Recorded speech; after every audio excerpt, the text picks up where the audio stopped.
बिस्मिल्लाहिर्रहमानिर्रहीम। मेरा नाम है सनाउल्लाह और आप मेरा यूट्यूब चैनल देख रहे हैं सनाउल्लाह खान ऑफिशियल।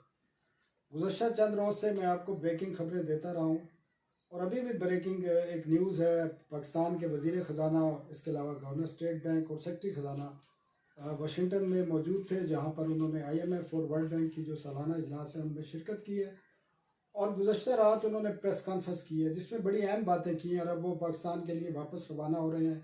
एक तो अहम बात है जो हमने आपको पिछले वीलॉग में भी बताई थी कि पाकिस्तान ने IMF से बाकायदा आइंदा प्रोग्राम की दरख्वास्त कर दी है, जिसमें 6 से 8 अरब डॉलर का जो लोन है पाकिस्तान 3 साल का प्रोग्राम लेने जा रहा है और उसके लिए IMF का जो मिशन है वो मई के वस्त में पाकिस्तान आएगा, जिसमें इस प्रोग्राम को फाइनल किया जाएगा और इसमें तकरीबन 6 बिलियन डॉलर का जो है एक्सटेंडेड फाइनेंस फैसिलिटी होगी, एक जिसको बेल आउट पैकेज कहते हैं, और इसके साथ क्लाइमेट रेजिस्टेंस के हवाले से भी 1 बिलियन डॉलर से ज़्यादा पाकिस्तान लोन मांगने जा रहा है और इसकी फिर क्या शराइत होंगी फिर वो मई में तय होंगी और आइंदा का जो बजट है वो भी IMF की डायरेक्शन में तय किया जाएगा। लेकिन इसके साथ एक बड़ी अहम बात उन्होंने अपनी प्रेस कॉन्फ्रेंस में की है वज़ीर ख़जाना औरंगज़ेब ने, जिससे पाकिस्तान में काफ़ी जो है खदशात पाए जाते हैं। उन्होंने कहा है कि जब ये IMF का प्रोग्राम अगर हम डील करते हैं तो फिर हमें जो NFC अवार्ड है उसको भी फिर नज़रसानी उस पर करनी पड़ेगी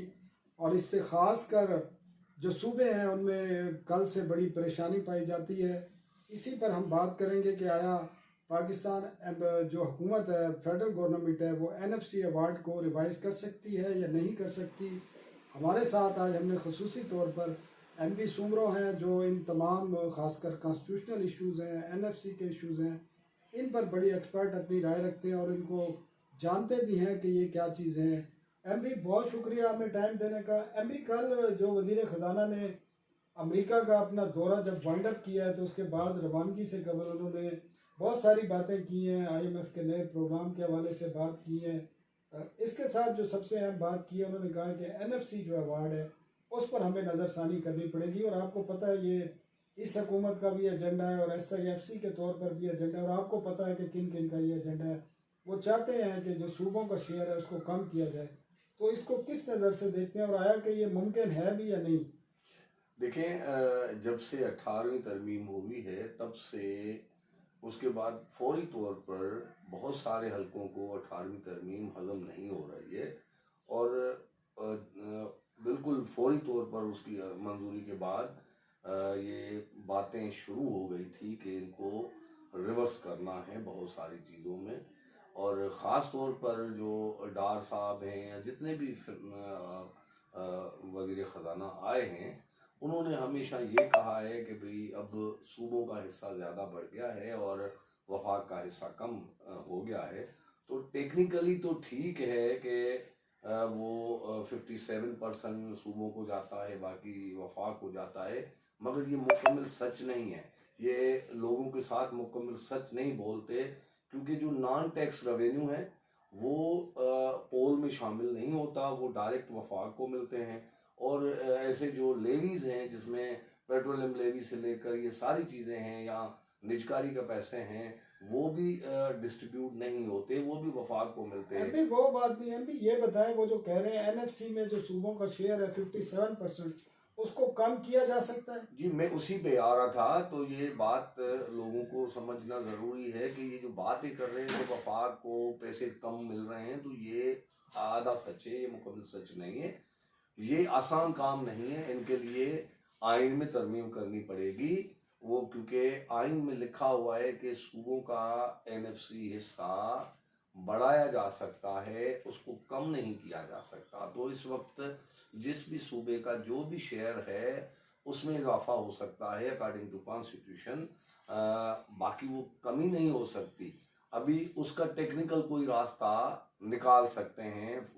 मिसाल के तौर पर जैसे आईनी तरमीम के अलावा कौन सा टेक्निकल रास्ता है? जी, इन्होंने डार साहब और मुख्तलिफ जो वज़ीर ख़जाना आए हैं उनकी जो बातें सामने आई हैं, वो उन बातों वो बातें इशारा दे रही हैं कि ये कोई टेक्निकल हल भी निकाल सकते हैं। मिसाल के तौर पर ये बार बार कहते आए हैं फाइनेंस मिनिस्टर्स कि सूबों को अब जो कर्ज़ों की अदायगी है उसमें हिस्सा देना चाहिए, या ये जो सब्सिडीज़ के पैसे हैं उसमें हिस्सा देना एमपी चाहिए। एक और भी डिसीजन हो चुका है जो बजट में आपको नजर आ जाएगा, बल्कि इस ये जो बजट चल रहा है इन्होंने ये डिसाइड कर लिया है कि जो पीएसडीपी है उसमें सूबों के जो प्रोजेक्ट हैं उनके लिए फंडिंग नहीं की जाएगी और आइंदा भी नहीं की जाएगी। और आईएमएफ के साथ भी जो बातचीत हुई है जिसमें ये तय किया गया है, ये तय कर लिया गया है कि सूबों के जो प्रोजेक्ट हैं उसमें फेडरल जो पीएसडीपी है उससे फंडिंग नहीं होगी। जी, ये मंसूबात से लेकर जो सब्सिडी मिलती है उनमें भी वो कह रहे हैं कि सूबा अपना अपना हिस्सा दे और सारे वफाक नहीं देगा। तो अगर देखा जाए कि अगर सूबे उनमें हिस्सा दें तो वो जो इनके पास जो हिस्सा कम हुआ है वो सारा रिवर्स हो जाएगा, तो वो टेक्निकल हल ये हो सकता है। तो ये सोच रहे हैं, मगर मैं आपको इसका पॉलिटिकल एक एक्सपेक्ट बताऊं कि इस पे अगर बाज़ाब्ता तौर पर किसी ने हाथ डाले तो सबसे ज़्यादा जो इम्तिहान होगा वो पीपल्स पार्टी का होगा, क्योंकि सबसे ज़्यादा क्रेडिट लेने वाली पीपल्स पार्टी है और पीपल्स पार्टी हमेशा 18वीं तरमीम का क्रेडिट लेती रही है। अब इस वक्त जो हुकूमत चल रही है वो पीपल्स पार्टी की वजह से चल रही है। जिस दिन पीपल्स पार्टी अलग हुई उस दिन हुकूमत ख़त्म हो जाएगी। अभी मैं आपको भी और अपने जो मेरे नाजरीन हैं जो मुझे देखते हैं उनके लिए भी बता दूं कि वज़ीर ख़जाना ने कल ये भी कहा है कि नई आईएमएफ का जो प्रोग्राम है उसमें हम जो सूबाई टैक्स हैं उनको बढ़ाएंगे। और उन्होंने ये पीपल्स पार्टी की खासकर बात की है, पीपल्स पार्टी का नाम नहीं लिया, लेकिन उन्होंने कहा है कि पंजाब और सिंध इस पर तैयार हैं। सिंध से हमारी बातचीत हो गई है, पंजाब से भी बातचीत हो गई है। अब वो कहते हैं प्रॉपर्टी के जो सूबाई टैक्स हैं वो भी रिवाइज होंगे, इसके अलावा जो ज़राअत के टैक्स हैं वो भी रिवाइज होंगे। तो ये सारी बातें वो कर चुके हैं। देखें, जो ज़रूरी टैक्स है या दूसरी एक तो सूबाई टैक्सेस है ना, हाँ तो वो उनमें इजाफा वो जैसे आबियाना लेते हैं या मुख्तलिफ आमदनी पे टैक्स है, जो सूबाई टैक्स है वो वफाक को नहीं आती, तो वो खुद बढ़ाएंगे, पंजाब भी बढ़ाएगा, सिंध बढ़ाएगा, उनका अपना अपना अख्तियार है वो।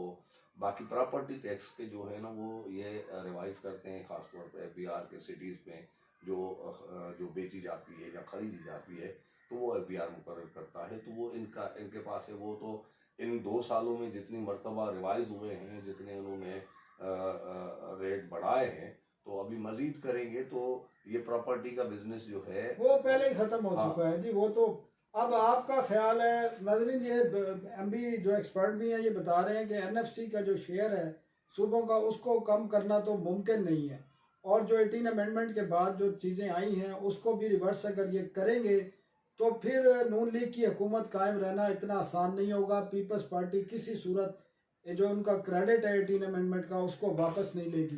क्या ये मेरी बात दुरुस्त है? मुझे देखें, अब पीपल्स पार्टी जिस तरह के समझौते कर रही है और इस वक्त तक करने जा रही है, तो अब पीपल्स पार्टी के पास 2 रास्ते बचेंगे। अगर जिस दिन इसमें हाथ डाला गया तो पीपल्स पार्टी प्रिंसिपल्स और जो, क्योंकि ये पाकिस्तान की तारीख में 18वीं तरमीम कोई आम तरमीम नहीं है और ये बहुत बड़ा मामला था, और इसमें सूबाई खुद मुख्तियारी मिली, और सूबाई खुद मुख्तियारी देने की वजह से जो कौम परस्त जमायतें थी वो उनको उनकी सियासत को शदीद नुकसान पहुंचा है। वो ढीली हो गई है, उनकी सियासत डेम हो गई है।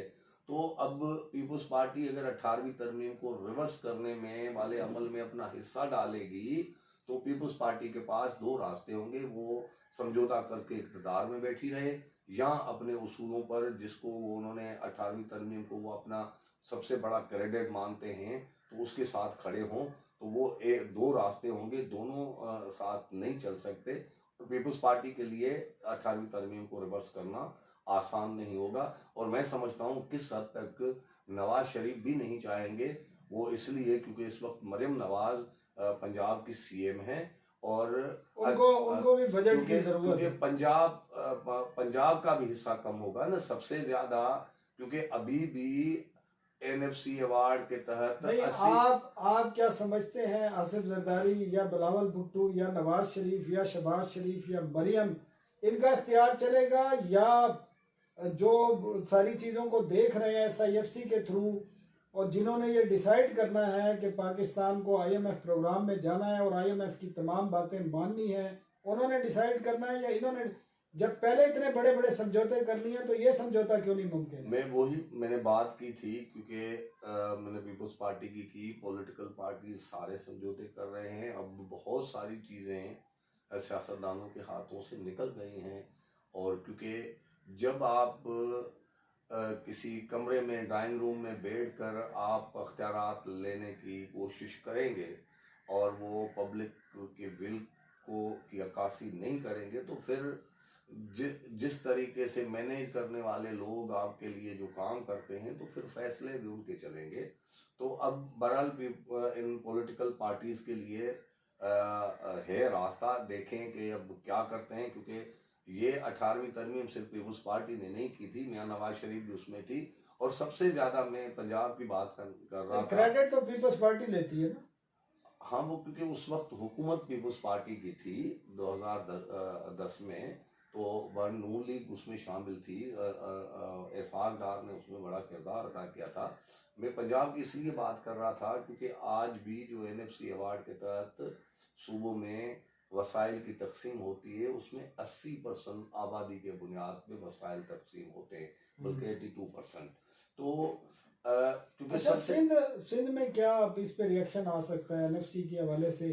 क्योंकि ये तो करने जा रहे हैं, जब आईएमएफ की डील होगी तो उसमें ये सारी बातें शामिल होंगी। एक और चीज़ भी डील होगी जो मैं इसके बाद आपसे बात करता हूँ। तो सिंध का क्या रिएक्शन होगा, सिंध की आवाम का क्या रिएक्शन होगा? देखिए, मैं नहीं जानता कि पीपल्स पार्टी इस पे समझौता ये करेगी कौम या परस्त नहीं जमाते करेगी। हैं जी, बाकी मुझे ये मैं यकीन से कह सकता हूँ, मुझे ये इम्कान, वाज़े इम्कान नज़र आ रहा है कि इस पे सिंध में बहुत शदीद रद्द-ए-अमल आएगा अगर पीपल्स पार्टी ने इस चीज़ को माना, क्योंकि वो फिर कॉम्परस्ट और दूसरी जमायतें और सिंध के आम लोग जो बाशऊर हैं वो भी इस चीज़ को नहीं मानेंगे।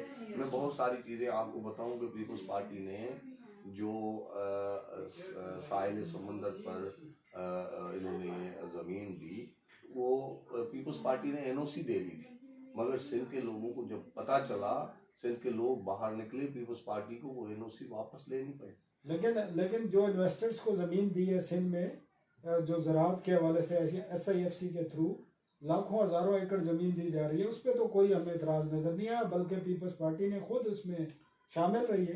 देखिए, वो मैंने इब्तिदा में कहा है कि पीपल्स पार्टी इस वक्त समझौतों की सियासत कर रही है। अब इस मरतबा सेनेट के इलेक्शन हुए, रज़ा रब्बानी को टिकट नहीं मिली और ऐसे बंदों को टिकट दी गई जो पार्टी के हिस्सा ही नहीं है। वो आपको पता है टिकट कहाँ से दिया गया? तो वो अब जब कहाँ से भी दें, मगर सियासतदान अगर सियासी फैसले नहीं करेंगे, अपने देरीना कारकुन को नज़रअंदाज करके किसी और को राज़ी करने के लिए एडजस्टमेंट करेंगे, तो सियासत में इतनी एडजस्टमेंट नहीं चलती। सियासत में समझौते मतलब आप अपने नज़रिए, अपनी सोच, अपनी पॉलिसी, अपने आवाम को दिए गए पैगाम से आप पीछे हट रहे हैं ना। ठीक है एमपी बहुत शुक्रिया। आपने सुना एमपी सोमरो भी ये फरमा रहे हैं कि एनएफसी के हवाले से अगर कोई एनएफसी पे नज़रसानी की जाती है, उसमें सूबों का शेयर कट किया जाता है, तो वो मुमकिन नहीं है। और वज़ीर ख़जाना का जो वाशिंगटन में बयान है उसको बड़ा सीरियसली लिया जा रहा है। सियासी जमातें अगर इस पर समझौता करते हैं तो फिर अवाम को कंट्रोल करना मुश्किल होगा। एक और भी उन्होंने बड़ी बात की है जिस पर हम अपने अगले वीलॉग में बात करेंगे और आपको बड़ी खबरें देंगे उसमें, कि 80 के करीब जो एसओईज हैं, एसओईज वो हैं जो सरकारी इदारे हैं, उनको भी निजकारी में शामिल किया जा रहा है और मुख्तलिफ इदारों से उनके नाम मांग लिए गए हैं। और तवक्को ये है कि वो तमाम इदारे शामिल किए जाएंगे और नया जब आईएमएफ का प्रोग्राम तय किया जाएगा जो मई में तय होना है, जिसमें वज़ीर ख़जाना ने कहा है कि मई में आईएमएफ का मिशन पाकिस्तान आएगा और उस जो नया 3 साला प्लान होगा, प्रोग्राम होगा लोन का, उसको फाइनल शक्ल दी जाएगी। उस पर हम आपको कल अपने वीलॉग में तफसीलात बताएंगे कि कौन कौन से नए इदारे हैं जिनको आइंदा साल आइंदा प्रोग्राम के तहत फ़रोख्त किया जाएगा। उसमें बड़े अहम इदारे हैं। एक इदारे का मैं आपको नाम अभी बता रहा हूँ, ज़री तरक्याती बैंक है, उसका नाम भी भेज दिया है वजारत ख़जाना ने निजकारी कमीशन को, और उसको कैबिनेट के ज़रिए उसको फिर निजकारी की जो लिस्ट है, अप्रूव लिस्ट है, उसमें शामिल किया जाएगा। इस वीलॉग को ज़रूर देखें, ख़ासकर NFC के हवाले से क्योंकि सारे पैसे जो 57% सूबों को जाते हैं उसमें कमी करने की बात की जा रही है और वज़ीर ख़जाना ने बड़ा वाज़ेह ऐलान किया है कि IMF क्या चाहता है और मौजूदा हुकूमत क्या चाहती है। तो कल तक अब इंतज़ार करें, कल हम आपको जो नए इदारे निजकारी में शामिल किए जाने का इम्कान है उनकी भी तफसीलात देंगे। इजाज़त दीजिए, इसके साथ ये भी बता दूं कि आप सब्सक्राइब ज़रूर कीजिए हमारे चैनल को। हम आपको रोज़ाना की बुनियाद पर ऐसी बहुत बड़ी खबरें देंगे जो हकीकत पर मबनी होंगी। शुक्रिया।